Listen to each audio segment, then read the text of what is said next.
Excellences, Mesdames et Messieurs les professeurs, Mesdames, Messieurs, je serai bref, étant donné que le temps tourne et que nos intervenants nous regardent. Donc nous allons aller au fait, mais aller au fait sur des points fondamentaux, qui sont des points tout de même pratiques. Vous avez d'ailleurs le programme sous les yeux, et des points également indispensables dans une telle manifestation à souligner. D'abord, nous remercions mes collègues, organisateurs et moi-même, tous les participants. Nous avons 12 intervenants scientifiques qui vont venir vous présenter des conférences. Ils sont venus, je ne dirais pas ils sont tous là, mais ils sont tout de même venus, de près parfois, de loin aussi. Et nous les en remercions tout autant les uns les autres. Nous remercions aussi le comité scientifique, sans lequel, et là je tiens à appuyer là-dessus, notre travail n'aurait pas pu être possible. Ils ont joué le jeu des évaluations et j'emboîte à tous les niveaux ce que vient de dire le professeur Michel Dumoulin à ce propos. C'est un colloque qui se fait sur une base d'évaluation aussi, et je crois que ça doit être souligné, ce qui exclut, ou du moins qui tente à réduire, la notion de groupe, d'écurie ou de clan qui parfois, je crois, prend une place disproportionnée dans la recherche scientifique. Fermeture de la parenthèse. Alors, je sais que c'est très vilain de parler d'argent, ou de moyens, ou de subventions, mais nous avons tout de même été aidés, et je m'en voudrais énormément de ne pas citer une série d'institutions, une série de personnes qui nous ont soutenus dès le début, parmi lesquels le FNRS, Fonds national de la recherche scientifique, l'axe 3 du LABEX EHNE à Paris, le groupe sur les cultures diplomatiques co-dirigé par les professeurs Laurence Badel, ici présente, et le professeur Lucien Belli, l'association Diplomatie et Stratégie, également à Paris, l'institution Wallonie-Bruxelles internationale, le conseil sectoriel de la recherche en sciences humaines de l'université de Liège, dont je viens, personne n'est parfait, et de l'Institut d'études européennes de l'Université catholique de Louvain, sans oublier le Centre d'histoire des relations internationales contemporaines de Paris 1. Je crois que ça doit être dit, car la phrase « Nunc vivere deinde philosophari » est parfois bien utile et d'application. Par ailleurs, il convient également de souligner que nous sommes ici dans des lieux dont l'histoire vient d'être rappelée, l'Académie royale de Belgique, les écuries Prince d'Orange, bien entendu, et aussi cet accueil de l'Académie royale de Belgique qu'il faut rappeler, souligner, saluer. Le secrétaire perpétuel, M. Hervé Asquin, et son équipe qui nous ont, depuis des mois, aidés, guidés, conseillers. Je pense à Madame Marie-Jo Simoun, qui est ici présente, Stéphanie Claes et Charlotte Brasseur, notamment.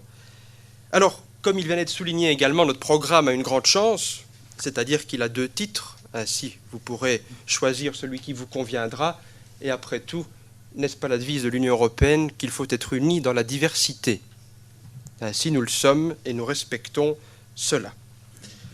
Par ailleurs, il va être rappelé également que nous faisons partie aujourd'hui du groupe Ritchie, dont l'histoire a été retracée précédemment. Il y aura encore un mot qu'il va être dit à ce sujet dans quelques minutes. Et vous pouvez d'ailleurs, si cela vous intéresse, vous inscrire. Il y a un site internet qui s'appelle Europe Ritchie que vous pouvez consulter, auquel vous pouvez accéder assez facilement. Et vous pouvez, si je ne m'abuse, je parle sous le contrôle de mon collègue Osmond, recevoir la newsletter et faire partie de ce réseau de manière active, qui est un réseau d'échange de données et de collaboration au sens premier du terme. Alors, comme vous l'avez compris, ce que je vous dis à ce moment-là, ce sont des remerciements. Je ne suis pas très adepte des longs remerciements, ni encore moins de ce qui ressemble à de l'obséquiosité, mais tout de même, je crois qu'il y a des choses qui doivent être dites. D'abord, sans vous infliger un name-dropping absolument indigeste, je tiens à souligner que ce à quoi nous assistons, ce à quoi nous participons, n'aurait pu avoir lieu Pour ma part, sans mes deux collègues, Thomas Reynaud et Mathieu Osmond, je n'en jette pas plus, qu'ils me recouvrent de cendres si j'en dis plus. Il est périlleux de citer des noms, hein, mais je prends le risque, après tout, on ne vit qu'une fois.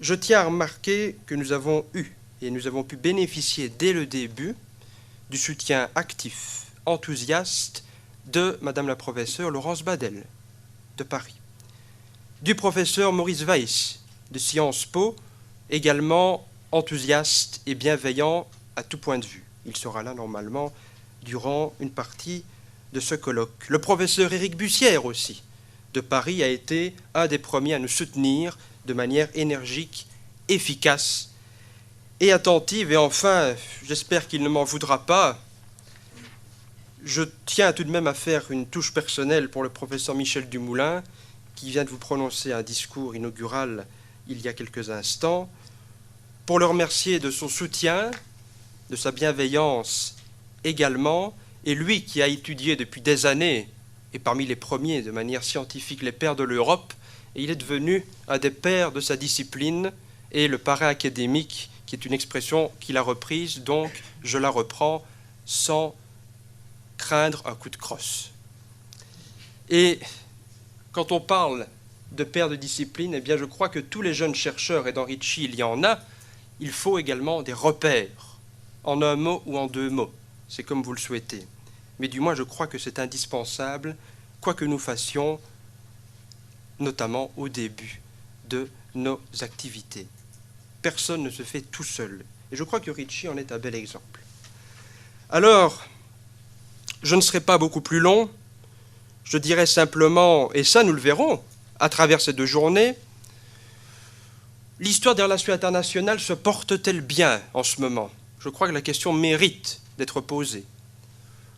A priori, elle ne semble pas aller trop mal. Mais je crois que c'est également une occasion d'aborder la question et de voir quelles seraient les possibles pistes, les possibles chemins à aborder pour lui donner parfois une nouvelle vivacité et un nouveau souffle qui parfois est nécessaire, une espèce de saut qualitatif, parfois indispensable à la survie ou à la bonne vie d'une discipline. Et en cela, et je le dis avec grande sincérité, le réseau Ricci est, je crois, quelque chose de tout à fait indispensable à ce genre de dynamiques qui peuvent se succéder sans que ce soit des engouements de mode successifs sans lendemain.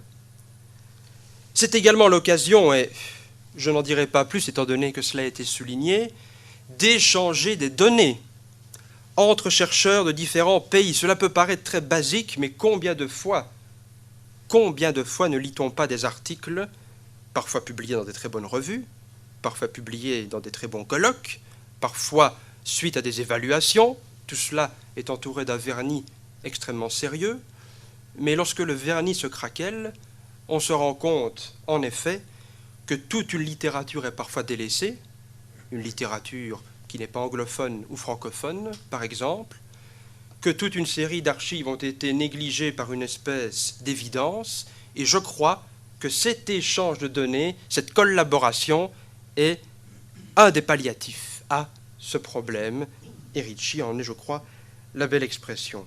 Cela est indispensable. Comment voulez-vous étudier les relations franco-britanniques sans connaître la littérature britannique?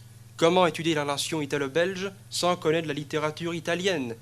Je vous dis des évidences ou de la palissade, mais je crois que certaines évidences dites à certains moments sont utiles.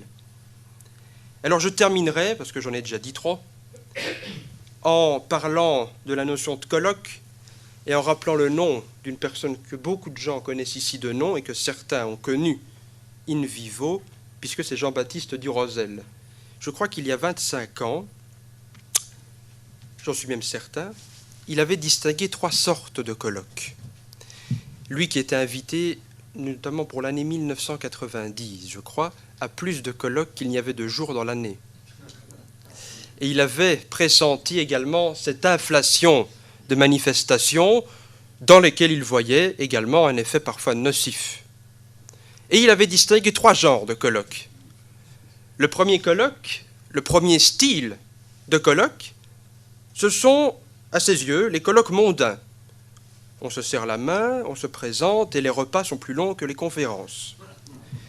Il y a les colloques érudits, qui rassemblent une dizaine de personnes, passionnées, les seuls d'ailleurs à être passionnés par cela, qui sont parfois nombreux, qui ont toujours existé et qui existeront toujours, et qui souvent se terminent jusqu'aux lueurs de la soirée.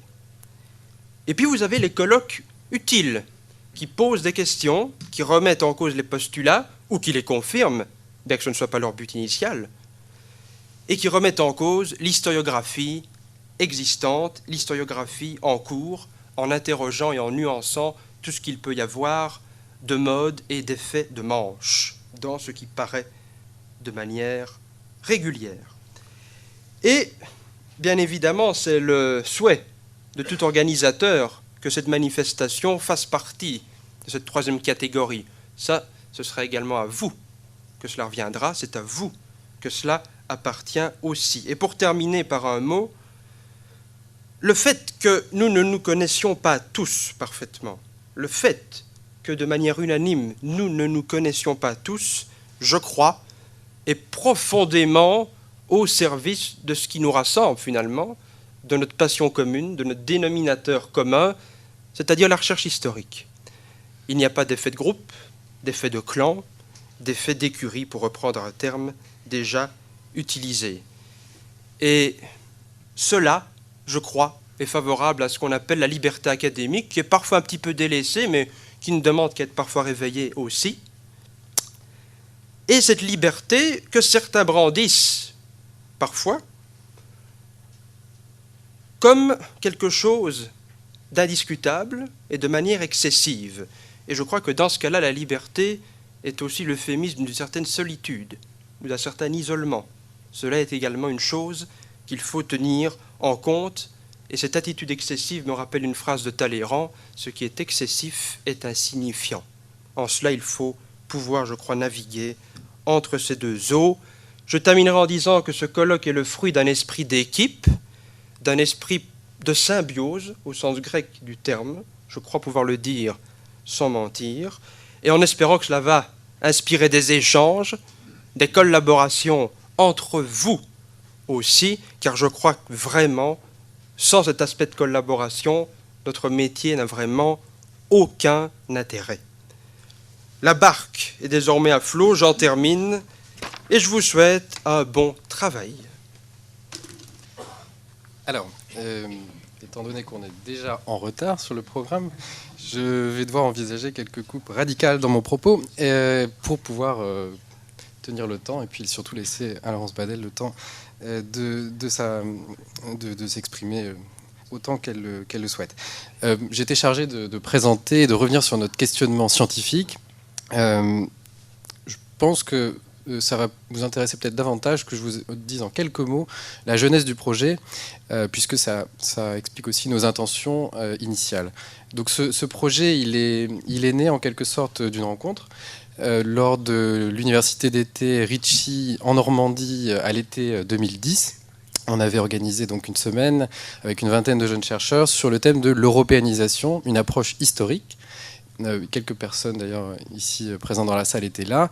Et j'ai fait connaissance à cette occasion de Thomas Reynaud, qui commençait une thèse sur les hauts fonctionnaires britanniques et la construction européenne des années 40 aux années 70. Et de mon côté, je terminais une thèse sur les ambassadeurs français en République fédérale d'Allemagne, donc des années 50 aux années 90. Et on a passé beaucoup de temps lors de ces journées ensoleillées au Moulin d'Andé à discuter, à comparer les attitudes de nos diplomates respectifs vis-à-vis de la construction européenne. Et on s'est dit, là, il y a un sujet pour un colloque, au moins pour une journée d'études, sur donc les diplomates, plus généralement les hauts fonctionnaires et la construction européenne. Et en particulier, parce que ça avait déjà été un petit peu fait lors d'un colloque organisé par Laurence Badel sur le sujet en 2005, enfin les actes ont été publiés en 2005, sur les réseaux diplomatiques européens. Donc ça, c'était le projet initial. Entre-temps, chacun, Thomas et moi, on a été déjà éloignés géographiquement. Thomas habitait à Londres, habite aujourd'hui à Florence. De mon côté, j'étais à Berlin et à Tübingen aujourd'hui. Et finalement, le projet a été relancé grâce à la rencontre de Vincent Genin en janvier 2014. Donc Vincent m'a écrit. En fait, tout cela était assez virtuel parce qu'on s'est rencontrés pour la première fois tous les trois hier. Donc tout le colloque a été organisé par Skype et par des échanges d'emails. Et donc Vincent m'avait contacté pour que je lui envoie certains articles et donc on a fait connaissance et Vincent, comme vous le savez, a deux spécialités. Il a d'abord travaillé dans un mémoire de maîtrise sur l'ambassadeur belge Marcel-Henri Jaspard, qui était en poste à Paris de la fin des années 50 à la fin des années 60, 59-66. Voilà. Et donc on avait là un point commun, puisque j'avais travaillé sur les ambassadeurs gaullistes, notamment les diplomates gaullistes. Et Vincent a une autre spécialité, en ce moment, il rédige une thèse sur les juristes de droit international, les juristes belges de droit international de la fin du 19e et du début du 20e siècle. Donc c'est un peu sous son impulsion qu'on a élargi le sujet initial. Le sujet initial portait sur les réseaux diplomatiques européens après 1945, et on en est arrivé au projet actuel, donc sur sociabilité, réseau et pratiques diplomatiques européennes de 1919 à nos jours. Et le terme diplomatique, le terme diplomate étant entendu dans un sens large, permettant d'inclure notamment les fameux juristes de Vincent Genin. Mais pas seulement. Et on a eu dans les propositions, effectivement, de nombreuses figures d'acteurs diplomatiques, non étatiques, qui ne sont pas des diplomates au sens classique du terme. Et donc on a eu raison, je pense, d'élargir d'élargir le sujet et d'élargir l'objet de ce colloque. Alors, le colloque donc s'est mis en place très rapidement, puisqu'on a lancé l'appel à contribution en juin 2014. Et tout cela, ça a été possible, je ne vais pas redire, mais grâce au soutien d'un grand nombre de personnes qui sont ici présentes et qui ont été là du début jusqu'à la fin. Le comité scientifique nous a aidés pour élaborer le projet scientifique et surtout pour la sélection des candidats. Donc on a pu ainsi construire un programme qui était prêt à la fin de l'année 2014. Donc ce programme, je ne vais pas le détailler, il comporte 4 parties, 4 panels qui vont, pour certains, comprendre 3 intervenants, pour d'autres 2. Les intervenants, je tiens à le dire parce que c'est important de le rappeler, ont 20 minutes chacun pour leur exposer.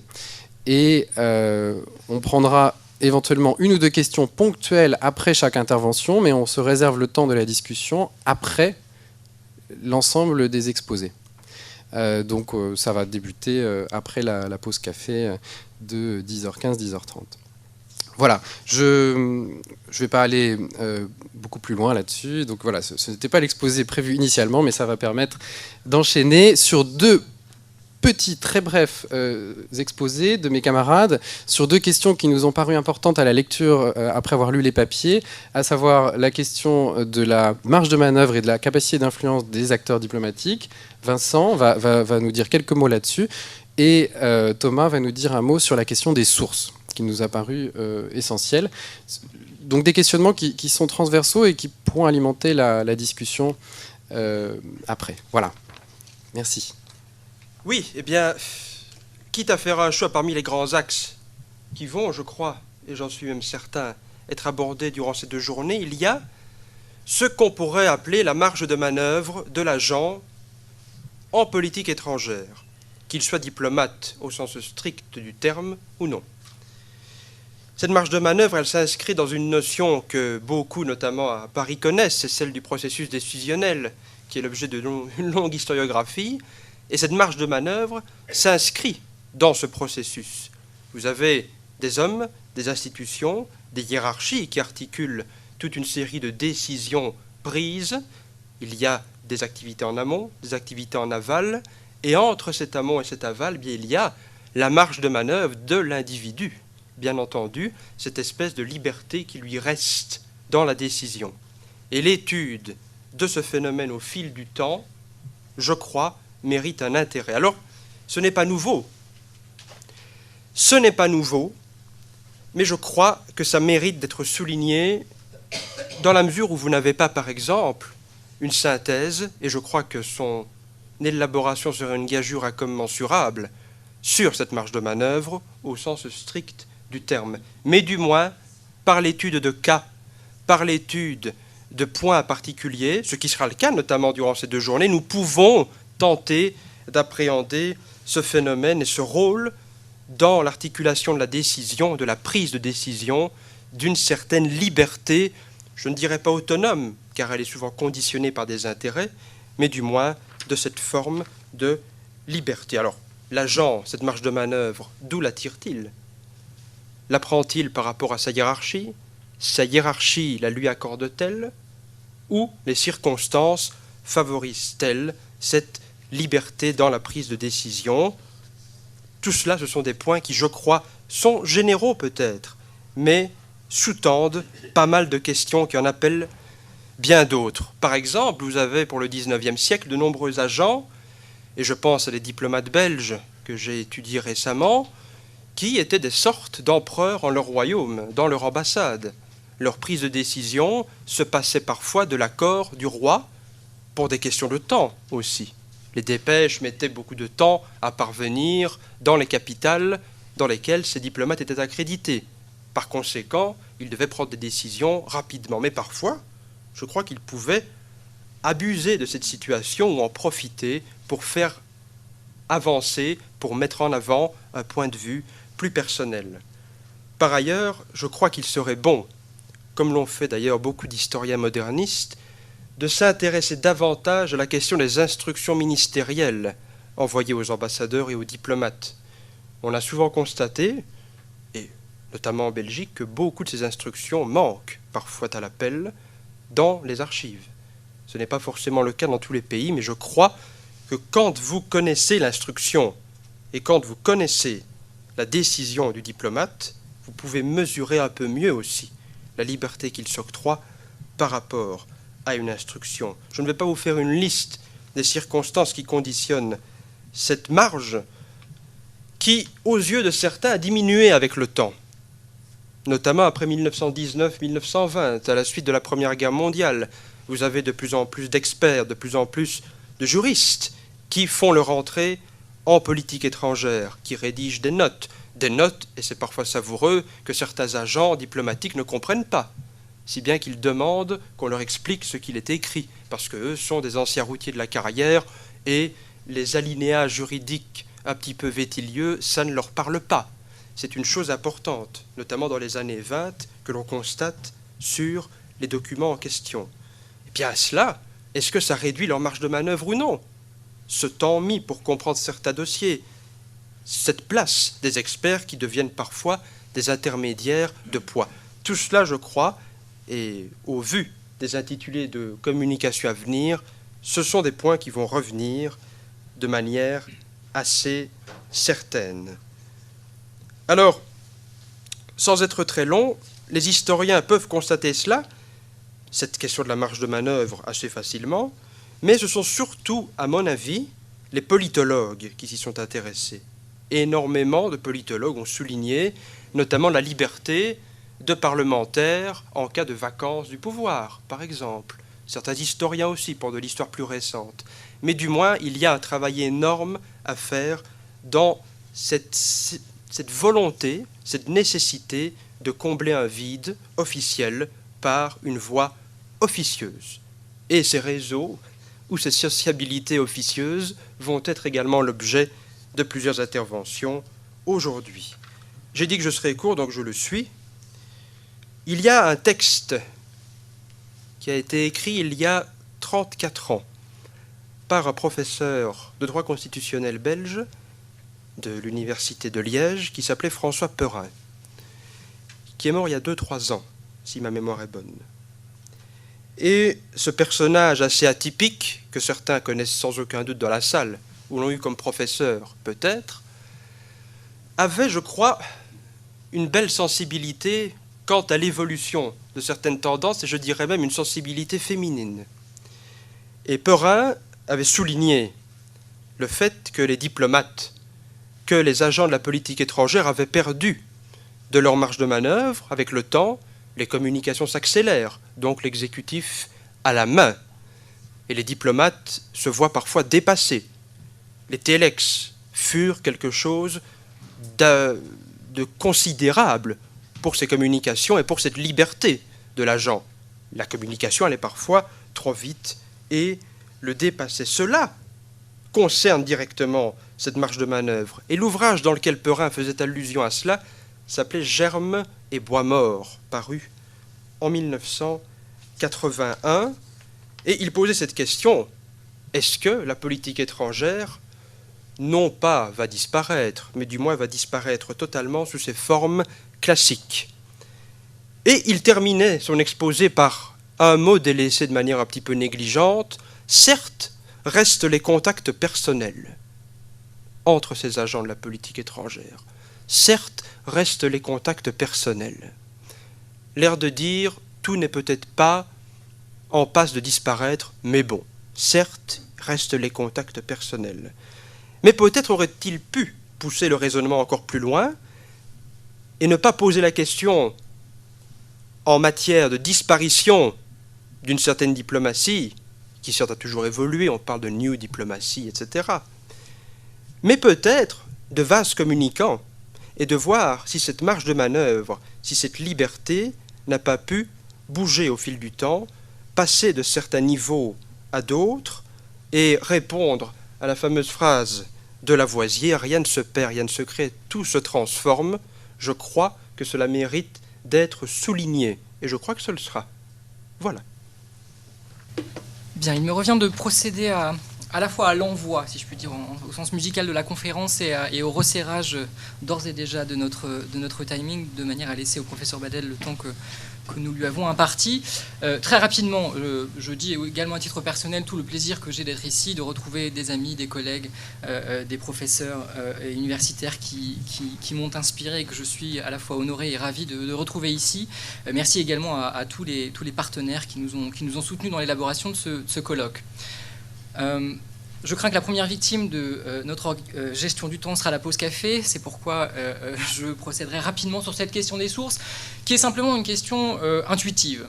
À la lecture, à la réception plutôt des textes de communication pour un colloque dont le programme est à la fois varié et appétissant, c'est la curiosité naturellement qui prévaut lorsqu'on aborde ces textes. La curiosité qui se dirige d'emblée vers les notes de bas de page en se disant quelles sont les sources, quelles sont les références qui vont être convoquées pour administrer la preuve de ces papiers.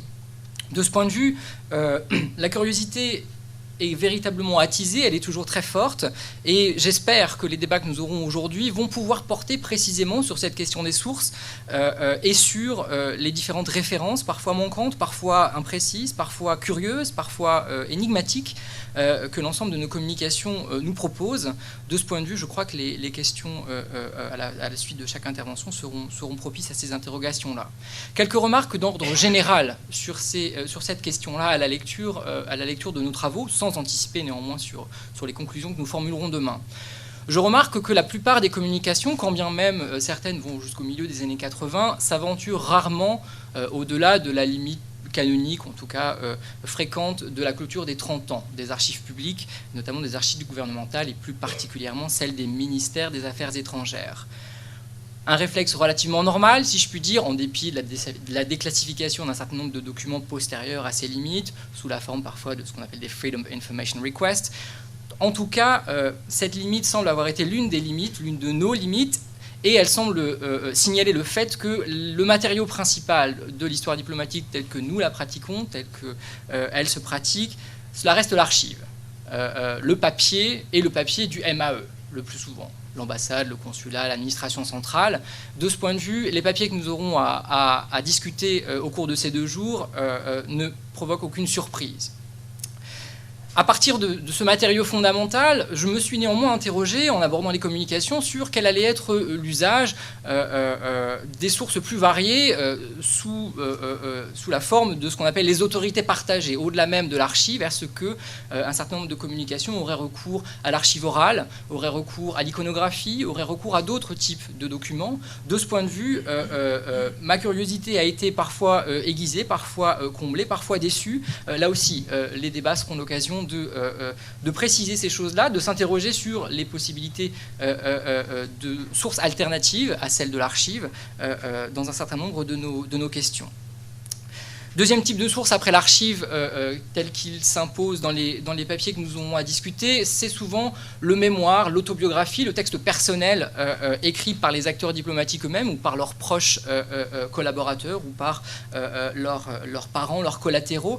Là aussi, au-delà même de la question de la véracité de la source, ce qui m'intéressera personnellement, et je pense nous tous sera intéressant de discuter, sera l'usage que l'on fait de ces textes-là, quelle est la manipulation qu'on peut faire de ces sources personnelles et quel type de croisement peut-on opérer entre l'archive et ce genre de texte personnel.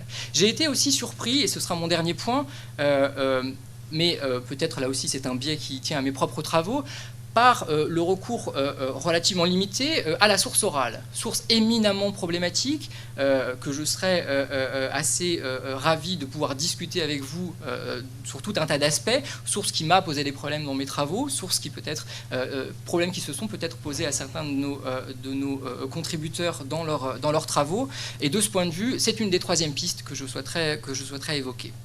Je m'arrête ici et je procède à l'envoi, c'est-à-dire à la présentation du professeur Laurence Badel, qui nous a fait l'amitié et l'honneur d'introduire cette conférence par un propos inaugural. Quelques mots de présentation, même si nous connaissons tous, je crois, le professeur Badel, directrice du Centre d'Histoire des Relations Internationales Contemporaines à l'Université de Paris 1, où elle est professeure, directrice également du Master professionnel Études européennes et Relations internationales. Le professeur Badel est également membre du comité de rédaction de bon nombre de revues, parmi lesquelles Relations internationales, la revue Monde. Elle est également membre de la commission d'histoire des relations internationales. Parmi les dernières publications du professeur Badel, son dernier ouvrage, si je ne me trompe pas, est Diplomatie et grands contrats, l'État français et les marchés extérieurs au XXe siècle, publié en 2010 aux presses de la Sorbonne. Et parmi les derniers articles produits par le professeur Badel, je citerai Conflicting Identities, French Economic Diplomacy Between the State and the Companies in the 20th Century, paru en 2014 dans la revue Diplomacy and Statecraft. Et qu'est-ce d'autre que nous allons faire pendant ces 2 jours? Un deuxième titre peut-être, Milieu économique et relations internationales, bilan et perspectives de la recherche au début du XXIe siècle, paru également en 2014 dans la revue Relations internationales. Il me reste à passer la parole au professeur Badel en vous remerciant une fois encore de votre participation et de l'introduction que vous voudrez bien nous présenter. Merci beaucoup.